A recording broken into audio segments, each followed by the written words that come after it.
Hey, it's Pastor David. I'm here with our Thursday at 3 update. And today I want to talk about General Conference. You'll recall that our church operates on a representational model of government. That is, we elect representatives to vote on our behalf on matters that pertain to the church family. We're not a congregational model of government. We do not have a vote on everything, and 51% of the congregation votes and carries the day. Rather, like our country, United States, we elect representatives. We do that at the local church every year. We elect a slate of leaders. We do that at the state level in our conference in Florida. We do that in the region level, United States, and we do that at the worldwide level. Now, the United Methodist Church is a very broad denomination, very large denomination. It's on 4 different continents in our world, primarily centered in the United States, Europe, Africa, and the Philippines. To make decisions that affect the whole denomination is a lengthy and very involved process. And so every 4 years, give or take, there has been some disruption because of COVID. We send our representatives from the 4 corners of our world to gather in one place to decide matters that will affect the whole denomination. This year, it's happening in just a few days, starting April 23rd for 10 days in the United States, in Charlotte. And folks will be coming from all corners of our world. And they are going to be deciding on some very important things. Now, in general, at general conference, they focus on receiving petitions and taking votes on those petitions from around the world to codify that type of decisions into what we call a discipline or a guidebook, to put those into writing, and then to organize a budget around that new set of guidelines for the next 4 years. Every 4 years, we work on a quadrennium. And then to pass that back down through the levels, down past to the local church, stopping in regions and stopping in the state level, and then stopping in the local church. This year, 4 things that they will be specifically looking to pick up, and no doubt you've heard of some of it based upon the splinter that United Methodist Church has been going through around the areas of same gender weddings and ordination of the LGBTQ community. Those are the 2 issues of which we've been hearing about in the news and have been talking about at our church for at least 6 years. And those 4 issues that the General Conference will be addressing are these. First, regionalization. This is how the United Methodist Church is organized across the world. Right now, it tends to be centered at a central conference, with the United States having a very large voice. This is based upon kind of the history of how the United Methodist Church developed. And it's time to bring a broader voice and representation across the table of the world. And so the proposal is to break the United Methodist denomination into 8 regions, of which the United States will be one. And this really provides 2 opportunities. First, it allows a greater voice of diversity across the church, across our world. And 2, it allows some massaging to local contexts. We all follow the same discipline, the same set of rules, but this regionalization would allow each region to contextualize them into their own setting. I see this a lot when I go to Kenya, and I worship at the churches in Kenya, United Methodist churches in Kenya, and they are facing very different issues and struggles with ministry than we are here in the United States. I mean, when I go to church in Kenya and they bring up crops for the offering, you know you're in a different place. And so just a number of different issues based upon their context that would be very helpful for each region to be able to massage those principles to their own setting. That's the first issue. Second is to readdress our social principles. Social principles are not an official document at the United Methodist Church, but they are a guide. They are a guide of some of the conversation and thoughts and stances of the United Methodist Church on complex issues of our day.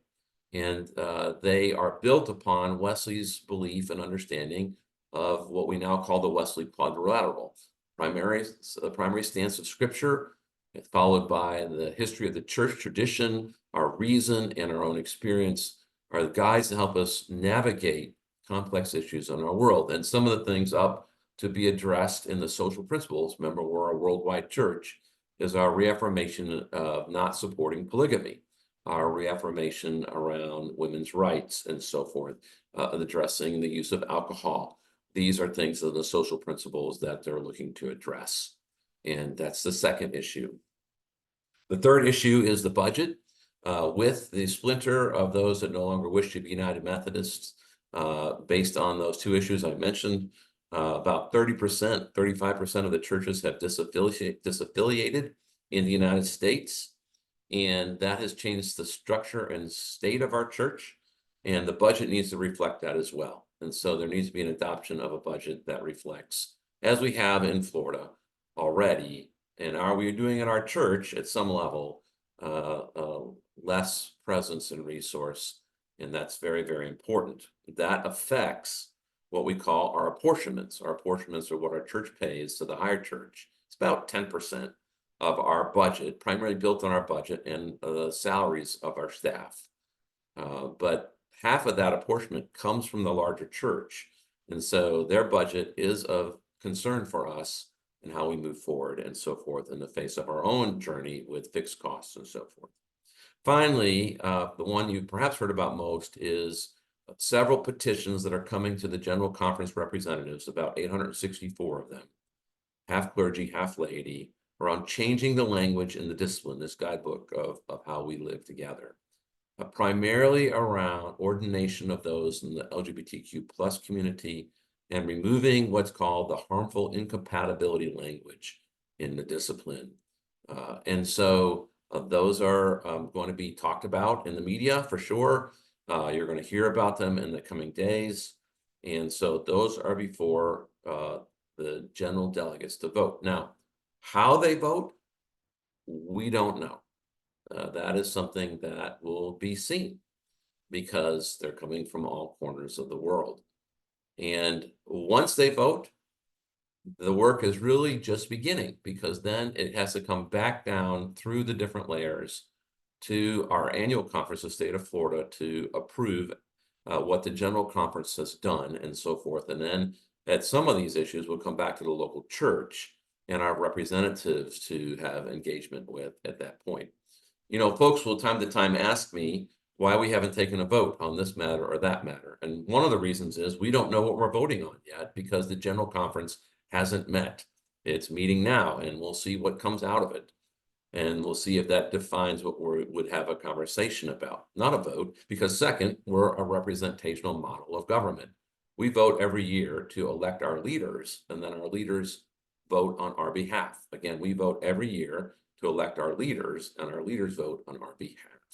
And so we're anxious to see what will happen. And so I have really two requests of you. First, that you would be in prayer for our denomination, prayer for our church, our regional church, our local church, as we navigate this, prayer for our witness in the world, which no doubt will be hurtful to someone as the results come through. No matter what is decided, there will be those who will be hurt by this vote. That's the complex nature of our world today. And so prayers that we will be indeed a church of grace in the coming days. Second, if you would be informed, that would be wonderful. That way you'll know what's happening. There's going to be articles in the newspaper.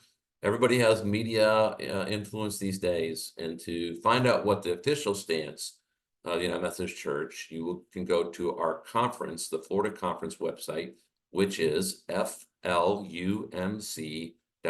Let me say it again, flumc.org. That is our conference website. There's actually wonderful pre-conference video on that you can learn from, and you can get updates about General Conference as our bishop and a number of our clergy and lay people are involved in General Conference. Until then, I'll see you in church on Sunday. God bless.